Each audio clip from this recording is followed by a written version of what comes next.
Geç. Ha. Sorry. Sana bakmıyorum. Ambassador colleagues from both Greece and Ukraine, you will see have a special role tonight in this event. So it's a pleasure to be here to open this week, this European Film Week, and across the country. You have heard all the cities where we will be present. This is a big opportunity for fostering cultural ties, for having more exchange, for better understanding. Art is one of the best vehicles to make each other understand, to go beyond stereotypes and so on. You know, I don't need to insist. But let me say that I'm particularly happy that for this gala and for this first film evening, we have the pleasure to have our Greek colleague who has decided to choose a Ukrainian film. And so we are happy to celebrate Ukraine today for its art, but even more for their fighting spirit, for the battle of defense of your country, which you are undertaking right now. And we wish Ukraine all success in this defense. For us, for you here now, I wish you a happy and joyful evening with certainly a very nice Ukrainian film chosen by our Greek colleagues. Thank you very much. Thank you very much, Ambassador. Beyler, bayanlar, dostlar, ladies and gentlemen, dear friends. I bet some of you are asking yourselves why the Greek ambassador should be sponsoring an Ukrainian film rather than a Greek one. First of all, this is a very straightforward answer, because I like it better. From time to time, you should own up to the fact the other guy might have a better idea. Secondly, it is an honor for me to associate once more our name with that of Ukraine. We are all watching with admiration the brave fight that Ukrainian people are putting up to repel foreign invasion and recover their occupied lands. Invasion and occupation are by themselves two potent bywords in Greek history, and they go a long way to explain why, from the start, Greece stood by Ukraine, not only in words, but also in deeds. Humanitarian assistance is pouring in from the very beginning of the events up to now, and Greece was among the first, if not actually the first, of Western nations to offer military supplies to the then beleaguered Ukrainian army. Even as we speak, over 50% of the grain and oil produce carried from Ukraine to the world through the corridor agreement is carried on Greek ships.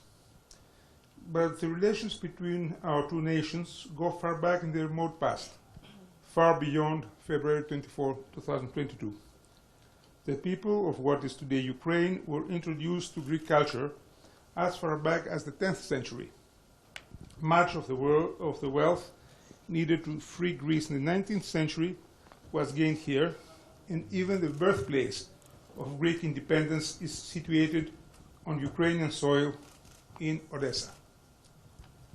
Coming to Luxembourg, I was intrigued by the familiarity of the plot, a certain feeling of déjà vu. This search for the absent father by his two sons, the beautiful Vasily and the dark figure of Kolya. Does all this not ring a bell to Greek ears? Taking a step back, one is led to a theme very present in Greek culture, both classical and modern, that of the family torn apart by fate and thrown to the four corners of the world, only to eventually reunite around the figure of the parent gone missing for long years. Is not the quest of Vasily, with all his doubts and fears, not reminiscent of the search of Telemachus for his father Ulysses, who left, today we would say even deserted, his family to fight in a senseless war? And is Kolya not unlike Telegonus, the lost son, and a pirate, as his father was in his youth, who, in his own long voyages on the wide dark sea, will eventually chance upon Ulysses, sealing his father's and his own fate?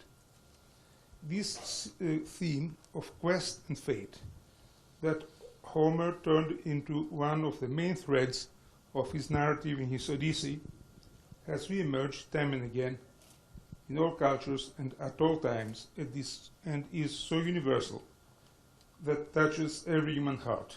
And with these remarks by an unreconstructed Homeric scholar, may I now invite you to enjoy Luxembourg. No problem. Hello. Good evening, dear friends, Your Excellencies, ambassadors, colleagues. It's a great pleasure to be here with you, and actually it's a big surprise. First of all, because Chris chose Ukraine. Secondly, because EU chose Ukraine as well.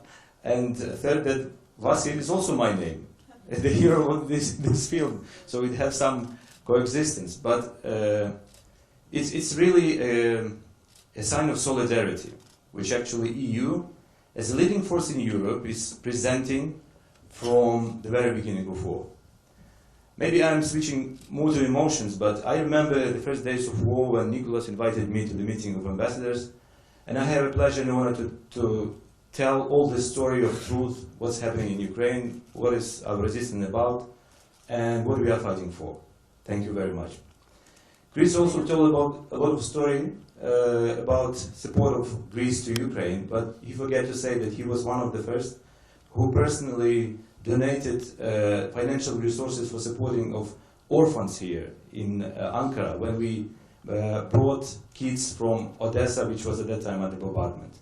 And a lot of political support, a lot of personal attitude to supporting Ukrainians here was also done by a lot of our EU ambassadors who reside here in Ankara. So deep gratitude to you for all this, and also this film is the part of this story. Ukraine is undoubtedly a part of Europe, and we highly appreciate that it is being recognized and that Ukrainian movie is starting this wonderful European Week of Cinema. Sorry for interpreter, but I just prepared, not me, but Alexei prepared the notes, and I traditionally when I start to speak I forget to read what was written here. But what was written, the idea is the same. Thank you very much, deep gratitude, and enjoy your film.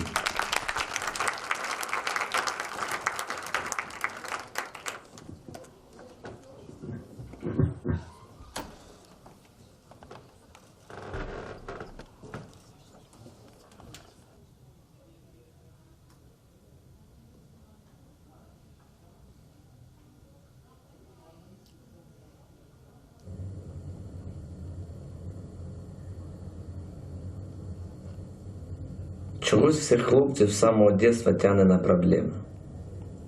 Чи то від пацанської судьби, чи то від скуки.